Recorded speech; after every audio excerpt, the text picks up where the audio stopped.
Guys, welcome back to Medical Mondays with Manny. Today we're going to learn about how to use tourniquets. So the purpose of tourniquets are to stop bleeds on extremities. So we're talking about both arms and legs. Remember the phrase high and tight. So make sure your tourniquet is on at the highest point possible of the extremity and as tight as possible. The question comes up of how tight? Well, you're going to tighten until the bleed stops.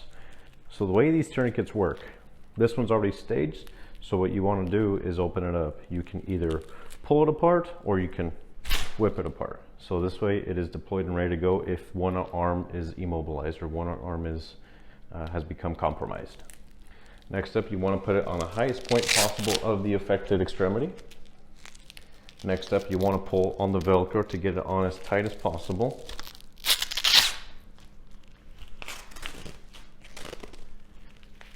Next, what you want to do is wrap the strap up until we're at this point where you see these two plastic brackets. Next, what we're going to do is we're going to tighten the windlass as many times as possible. Again, you're going to tighten it until the bleed has stopped.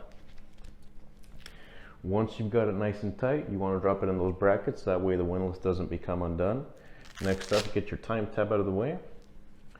Put the strap over the brackets, around the windlass, over itself, and then you finally secure it with your time tab.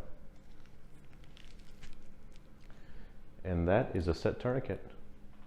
Make sure you're mindful that if your bleed continues to persist, you want to make sure you put another tourniquet below the first one.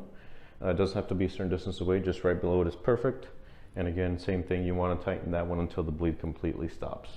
Make sure you never remove a tourniquet after it has been placed, because this could compromise the patient and make them bleed out. So for this specific application, we are using a CAT tourniquet. CAT stands for Combat Application Tourniquet, and these are developed by the military. These are an excellent option if you have one, but if you have to improvise, make sure you use something thick. Like you can use a rag and a stick.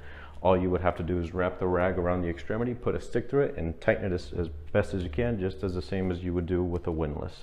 Make sure you don't use anything thin like rope or rubber bands, as that could compromise the extremity.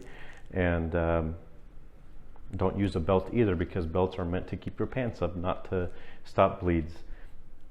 So that is it for this segment. I hope you enjoyed it. And if you are interested in purchasing a tourniquet, you may do so online or stay tuned for the following episode. As always, stay safe and thank you.